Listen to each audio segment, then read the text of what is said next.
today, and so no matter what, it's going to be a little bit of a gauntlet or more of a test of endurance as we go into map number 1. Trial by fire, yes. That's right. Thank you, Gillfrost. As we move into Nepal here, Immortals taking on Team Liquid. And the thing is that no matter how this match ends up, I mean, this is all a lead up to Season 1, right? Both these teams are already in. Team Liquid's got a great result regardless, but you want that first place. You want the seed, you want the cash, you want the fame.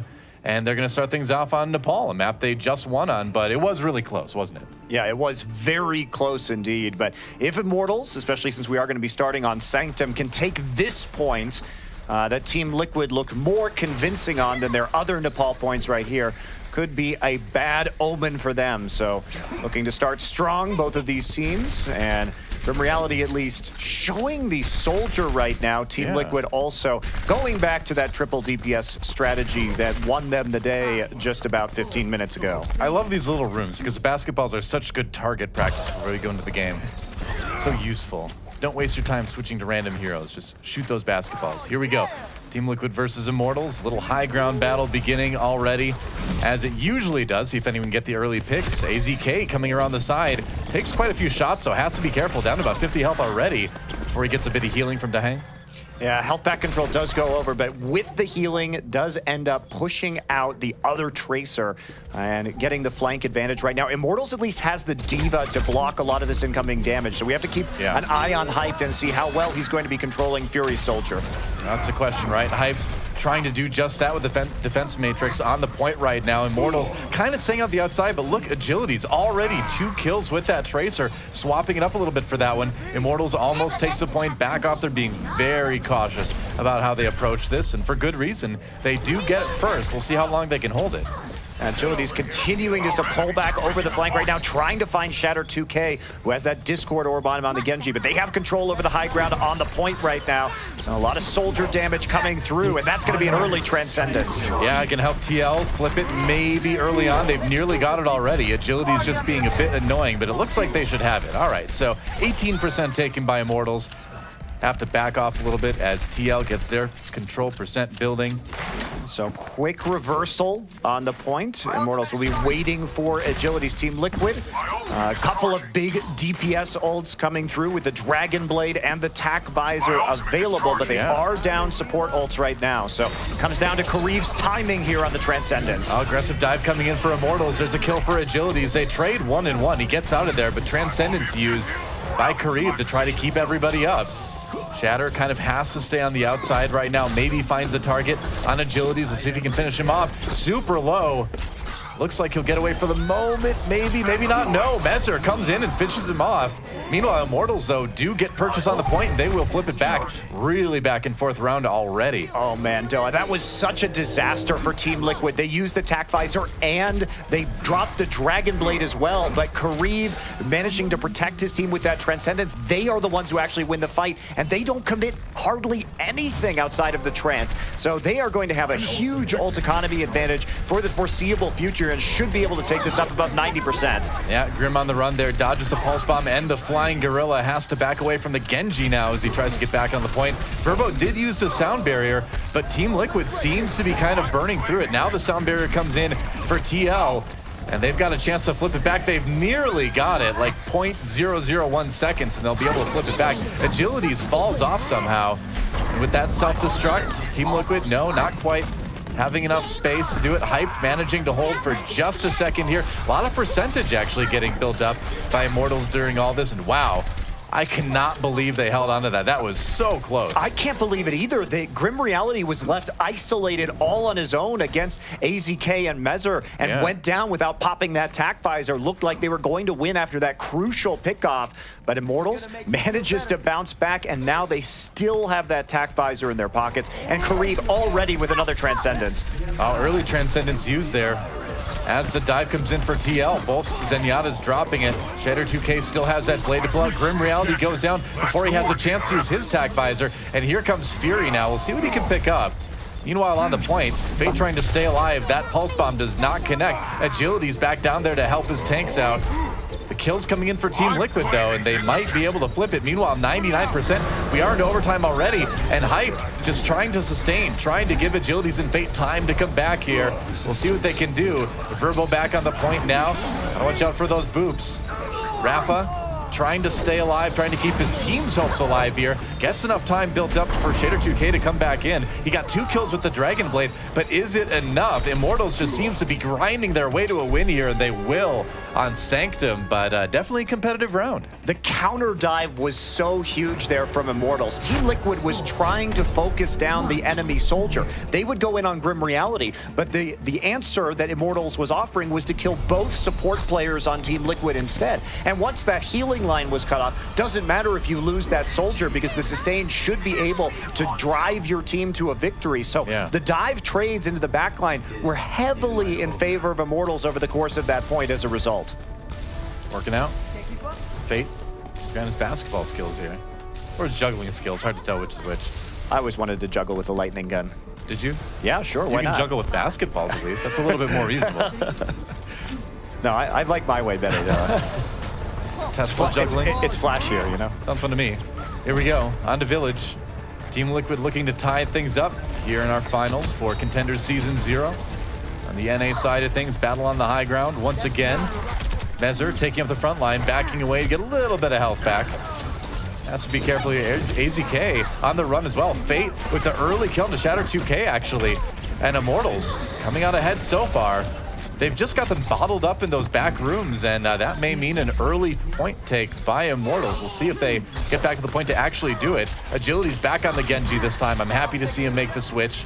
And Immortals trying to take the point right now. Rafa says no, but there's nothing he can do. Yeah, may have gotten a little bit over-eager there as his whole team was kind of backed off. Interesting decision. And even though they actually won the fight technically by having a man advantage, Kareev is going to solve that with that right-click headshot onto AZK. But Team Liquid wasn't in position to actually take control of the point until right now, and the delay is going to come through. Really fast sound barrier built up by Verbo. Transcendence in response from the Team Liquid side as they try to keep holding it. Another Transcendence in response to the response by Kareev. And Immortals look like they're probably going to be able to hold on to this one.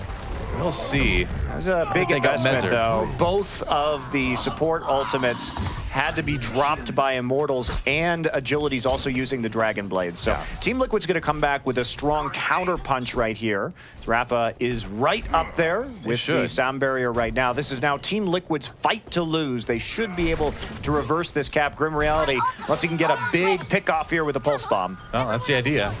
Building up a little bit of control meter now as TL dives onto the point. Hyped on his own for the moment, gets stuck, gets popped on the neck. He gets the self-destruct off just in time. That's going to buy a good amount of time for his team to come in and get kills around the outside of the fight.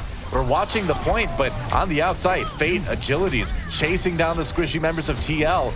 And that was a fight that Team Liquid really would have preferred to win. Oh, Shatter has to dodge into the building with the orb on him still. He may go down. He's getting very low. We'll get back. No, Grim Reality finds him, cuts off his escape route back to his team. So nice stagger. Team Liquid, despite having those big ults, Rafa targeted early before he could drop the beat, and Immortals doing more with less. I mean, they do save most of those ults. They only ended up using the Pulse Bomb, so Team Liquid can still come back with a strong push here.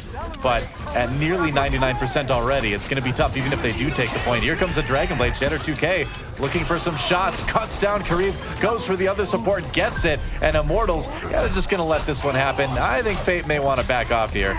Gonna die anyway, but Immortals, they can take it easy here. They don't need to really go crazy trying to defend this point. No, they got everything that they wanted out of that. They got the sound barrier down. There is no more Dragon Blade. So the mistakes there on that approach from Team Liquid in the fight before really showing themselves, because now they have to come back from 99 to 0. Grim Reality, he's gonna drop a pulse bomb into a defensive matrix. Not going to accomplish much with that, but guess what? They're already on the point.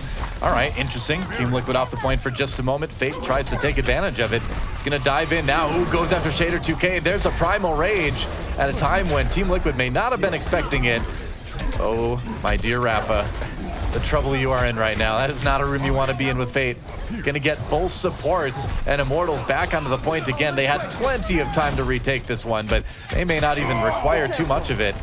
as they are going to crush this fight. They are, and they are going to flip it right back with 99%. Shatter 2K. Maybe the last hope here if he can even get that ult up. But nope, he will flop to his death on the point. All right. Slight overtime being extended by Team Liquid, but it is going to be a 2-0 lead here on Nepal for Immortals. Taking Village, taking Sanctum, and that means we're moving to Shrine next to see if Immortals can make it a 3-0 and take the map. The coordination just lacking on Liquid right there. They had a chance to flip it 40 or 50%, had the ultimate economy advantage, could have pushed in, but Immortals is just so fast at selecting targets and crushing the key members with the ultimates that they don't even have an opportunity to get the proper ult series in to take back some of these points. And Immortals not going to be changing anything up right now, and neither is Team Liquid. You know, I think we're seeing some good adaptation from Immortals, too, after that first round. You know, the supports died a little bit more than I think they would have preferred, and so now we're seeing Verbo and Kariv maybe play a little bit more cautiously, and that opens up opportunities for them to do what they did before, which is to send the tank line in, cause a lot of problems, and allow these great flanks from Agilities and Grim Reality to do their work. Yeah, I definitely agree with you, Doa. And it's going to be a sort of a spread poke from the upper levels from Team Liquid. Grim Reality creeping around the back, trying to find a wayward support. He's going to get on to Hang and nearly take him out immediately. Falls. What a pick. Gets the reload, and the second clip is enough to take him out. No protection for him in the back line. Grim Reality has just been a pain in the side of every single team they've played against this tournament. It seems... You know, it seems like there's too much to deal with on the side of Immortals for people to worry about Grim Reality, and he just gets to come in from the side and kill whoever he wants. And Immortals, another easily won fight, another easily taken point. But you have to really compliment the coordination that it takes to pull something like that off, because a mistake from the distraction means that Grim Reality is going to get turned on and focused. But he's so patient, and his team is so good at telling him when that Zenyatta is alone that he's able to take him out, get that first pick off after Team Liquid is already committed and the rest of Immortals is in combat with them. I mean, Immortals is one of those teams where you play against them, it feels like they have more than 6 people. It's just so much to deal with. Team Liquid jumping on the point right now. Dehang getting very low, going down. Mezzer did kill Fate, so it was a 1-for-1 trade, but minus a Zenyatta, Team Liquid in a lot of trouble. Grim Reality has to watch out. Managed to pop Hyped out of the mech, or rather, pop Fury out of the mech. But he'll go down anyway. Sad days. Experience Tranquility. I don't know if I want to experience that right now. Luckily for Kariv, it's a fast-building ultimate, because that was not the greatest timing. Well, it was. They were experiencing Tranquility. There was no combat on the point, I guess it is very tranquil, isn't it? That's true. Can't argue with that. One of the few moments of tranquility in Overwatch, but they may regret that, or I guess Agilities could just target the person with that Orb of Discord immediately. Does get killed again by Shatter, however. It's got a little bit awkward now. Shader coming in from behind. It looks like he'll be able to take out Kariv pretty soon. Yeah, Mezzer helping out there. Reflecting the lightning. Doesn't work out too well, unfortunately, for Genji. Fate with a couple kills, and that was a really scary moment for Immortals in a fight they probably should have watched, or lost rather, but they ended up holding on just barely. They're getting so much value out of just their focus fire, because they're not even having to use ultimates to win these fights. Shatter shut down in the middle of a blade again, and Kariv threw away his trance, and they are still absolutely smashing Team Liquid on Nepal. I know, right? Sound barriers for both teams. Here comes the Tranquility for Dehang. Maybe it's going to be enough. We'll see. Self-destruct, forcing everybody away for just a moment. Immortals coming back in again. Has to dodge the self-destruct from Fury. But man, again, around the outside of this fight, Immortals just crushing everybody. The kill feed has been all blue, and this is going to be a 99-0 victory. Immortals going to 3-0 Nepal. Kariv with another party transcendence. Yep, it's Disco Fever, man. Disco Fever, everybody experiencing tranquility at the most tranquil moments. No combat necessary. No. I mean, they basically just handicapped themselves there by not using They're playing it on hard Zenyatta mode, ults. You know? Ultless Zenyatta. He's only there for feel-good effect. I don't know. Party time. Well, Fate had a great game. Fate's been having a great tournament. Really some of the best Winston play that I think we've seen in NA, and one of the many successful parts of Immortals here in this tournament. What do you say about that, though? Because when we look at the ult economies, when we look at the abilities that are being used and who should, in theory, be having the stronger edge in these fights, Liquid really isn't forcing anything at all out of Immortals, and they're still losing the fight. So this is, I think, a rather dire sign for this final. A little sloppy. Honestly, at the very beginning, when Agilities was on Tracer, and they were not even looking all that good, it was a little uncomfortable, they were still able to find that point. And at that point, I kind of just knew they're doing all right, this Immortals squad is. Now, that said, they've been a little sloppy. It's hard to tell. I mean, when you're still winning points, it's hard to really judge you too much for being sloppy. I'm sure their coaches say something differently about that. But they were getting picked off. I think Grim Reality and Agilities both got picked off a few times here and there. But everywhere else in those fights, they were still winning. So, well, Shrine was basically as convincing could be. But one of the things that is impressive about Immortals in this series, as we've been impressed by them all day, is that they, again, this target selection. Shatter tries to pull out the Dragon Blade. He goes down immediately. And they know their own limits, right? Because they're not panic popping ultimates in response. They are instant